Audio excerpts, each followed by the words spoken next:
Good day everyone. Today we'll be doing a quick overview of the revolutions available to Spain. This won't cover every feature of these wonderful revolutions, but they'll give you a rough idea of what you'll get once you revolt as them, so that you can decide which revolution is right for you when you are playing Spain. We're going to start things right off with Mexico. Mexico is a good revolution to choose if your opponent is spamming cavalry, or if you're playing in a wide open map. And if you're playing in a wide open map like Great Plains, then there's also a pretty good chance that your opponent is spamming cavalry.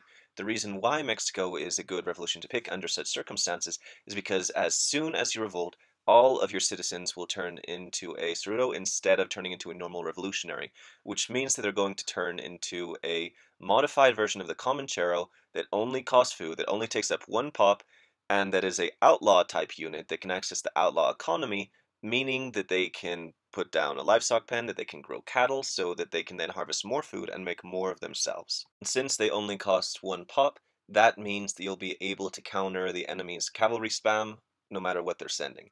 Because for every cuirassier, you'll have 3 of your anti-cav. For every single cavalry unit that the Lakota can send, you're going to have at least 2 of your own units to match them, or you can, since your units cost only pop. Sure, if you're going against the Russians, they can match you cavalry to cavalry if they chose to spam Cossacks, but your units will eat those Cossacks alive. As soon as you hit that revolution button, all of your villagers turn into these Comanchero-like super cheap Dragoon-like units. And it gets even better because you can send a card as Mexico that makes them act as lancers in melee. It'll upgrade them to be charos. They'll still be only 1 pop, they'll still only cost food, but when they go into melee, they'll do bonus damage against infantry, so you can have a unit that counters both cavalry and infantry to make an extra flexible unit. On top of that, you'll gain access to banditos, which only take up 1 pop, which only cost food, and they have a special ability that makes them very effective against buildings. Well, they normally act kind of like a renegado, so they'll perform decently well against enemy infantry and enemy light cavalry. One weakness of Mexico is that you can only train your charos from your town centers. However, you can train your banditos from taverns, you can train your banditos from the barracks, you can train your banditos from forts. So if worse comes to worse, you can always train up a bunch of banditos to slow down the enemy. In Mexico, you also gain access to several Central American allies, all of which, save the Navajo Riflemen, counter cavalry. The Navajo Riflemen doesn't directly counter anything, however they have the ability to go into stealth, so you can use them to scout the enemy. And as previously mentioned, all of your other units, such as your Apache Cavalry, your Zapotec Lightning Warriors, and your Maya Hulkin Spearmen, will perform well against cavalry. These units don't cost any population, and they further increase your efficiency against cavalry, making the Mexico Revolution one of the most preeminent anti-cavalry revolutions out there. So if your opponent is spamming cavalry, then Mexico might just be your solution. Now on to the next one. Now we'll be taking a look at the Peruvian Revolution. The Peruvian Revolution generally specializes in long-range damage and taking out buildings. That is because the Peruvian Revolution lets you upgrade your revolutionaries so that they are now Peruvian Legionnaires. Peruvian Legionnaires have a grenade attack that they can use to harm units or buildings that are 12 to 17 meters away. This revolution also has access to the cowboy economy through the Marachuco. However, that particular cavalry unit is a must write home about. It acts kind of like an American cowboy, similar stats line. You can build livestock pens, you can go ahead and train some cows, but they really don't have any special abilities, unlike some of the other Montero-like units that you see with other Central American revolutions. Another noticeable thing about this revolution is the fact that you gain the ability to send Waraka.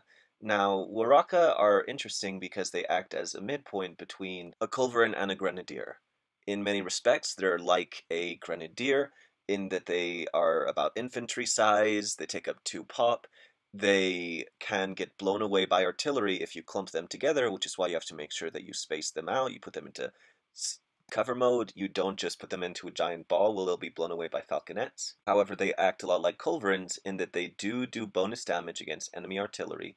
They also have a lot more range than normal grenadiers, and they have a slower rate of fire like culverins, which makes them extra vulnerable to enemy cavalry and shock infantry and any sort of hand infantry that gets too close. So with your Waraka, make sure that you have some kind of screen in front of them to protect them, the same way that you would protect your culverins, and if you do that, then en masse your Waraka can do a lot of damage. Since they only cost 2 pop, You can get them in greater numbers than you could a group of culverins. The only thing is that you can only get them through your Waraka Andean Warrior shipment, which will send you 6 of these guys for 12 pop. If you combine your Waraka with your Peruvian Legionnaires, then you are going to have some units that can do a lot of damage at range and can completely shred through buildings.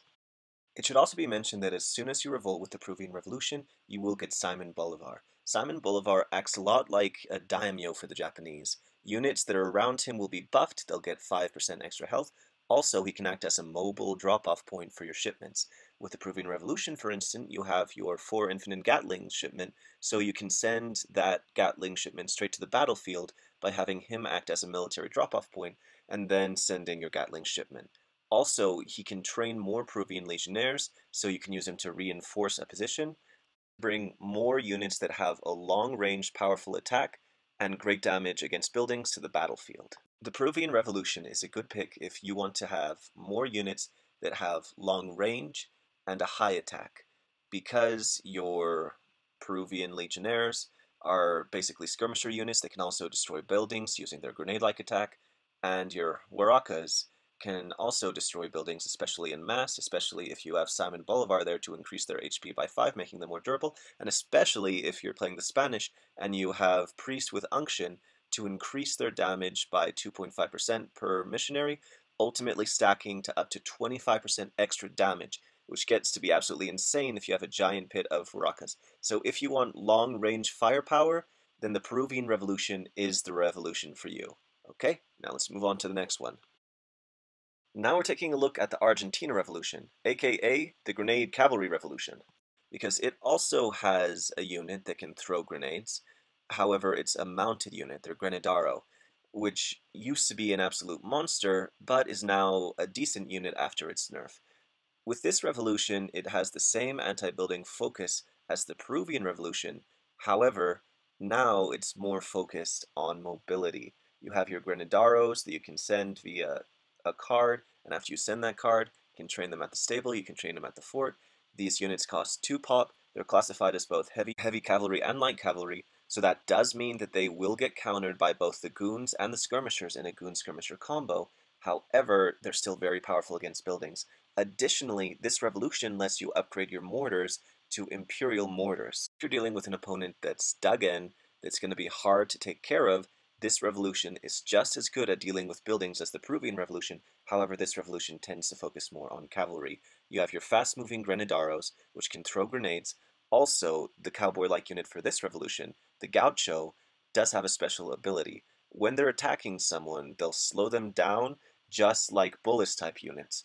So this can be useful if you're going against a mobile opponent, because you can have your gauchos throw their attacks to slow down the enemy, and then you can have your grenadaros come in to blow the enemy to hell using their grenades. So if you want to have a fast-moving, effective cavalry force, then this is the revolution for you. Or alternatively, if you build a ton of mortars and you feel like you need to revolt, but you still want to get the Imperial upgrade for those, then you still might want to consider this revolution. So, whether you've decided to specialize in cavalry, or whether you really love howitzers, if you're making those decisions, then you might want to consider this revolution. So if you're dealing with a ton of cavalry spam, you want to go Mexico. If you want some long-range firepower, then you want to go Peru. If you want to have a fast-moving cavalry force that can still take down buildings with ease, then you want to go with Argentina. But what if you want to build a ton of musketeers? If you want to build a ton of musketeers, or if you're on a naval map and you want to instantly get 2 ironclad ships as soon as you revolt, then Gran Colombia is your revolution. This revolution, just like Mexico, just like Argentina, has a unique variant of the Comanchero type cowboy-like unit.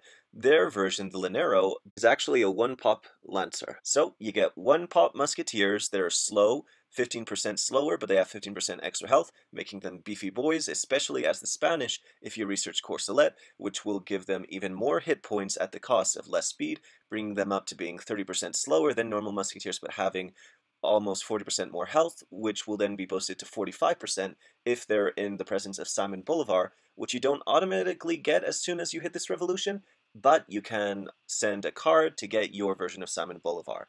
And the Lineros for this revolution can still access the cowboy economy, just like the Peruvians, just like the Mexicans, just like the Argentinians. which is always nice. But with this revolution, the focus is a lot more on your heavy infantry type units. This revolution also lets you get some mercenaries through a shipment that will give you 2 Highlanders, 2 Jaegers, and 2 Arquebusters. So if you're a mercenary guy, you might want to consider this revolution, though this revolution is mainly for people who want a ton of super beefy musketeers backed up by artillery, and then Simon Bolivar for the extra 5% health, as well as maybe some mercenaries or other units mixed in. Also, your Simon Bolivar also acts like a daimyo, which means that he can train more independent scarred musketeers. He can also receive shipments. So you can do the same trick as Peru, where you can drop him off somewhere and then send Gatlings and then have the Gatlings appear in his location. But the main draw and the main reason why people choose Gran Colombia is because either A, they've invested heavily in musketeers, or B, they're playing a naval map and they want to get those ironclads right off the bat. For countering highly mobile cavalry, Mexico might be the better option, though the musketeers for this revolution will do a fine job countering any cavalry that get too close. And when it comes to long-range firepower, it is true that the Peruvian Revolution has the edge, since they have their skirmisher-like Peruvian legionaries as well as their long-range huaraca. Also, it is true that if you want a much more mobile anti-building force, you might want to go with the Argentinian Revolution instead. However, if what you need is some big, beefy musketeers who can get their HP increased up to 45% more than a normal musketeer, if you have the church card so that you can research Courcelet, and if you have your Simon Bolivar nearby to boost their HP, if that's what you want, if that's what you need, then you want to go with the Grand Colombian Revolution. But what if, say, you're not interested in musketeers? You're more of a hussar man? Well, if that's what you want, if that's what you need, then I have just the revolution for you. The Chilean Revolution gives you Hussars of Death. Hussars of Death do double damage. That means that they do a heck of a lot of damage, so if you put them in trample mode while they're surrounded by infantry that are supposed to counter cavalry, then that infantry might kill the Hussars, but the Hussars will probably take every single one of those infantry units with them. And they're so powerful that if you have a giant mass of Chilean Hussars of Death, and you're able to keep the production up, then you can out-cavalry the Lakota.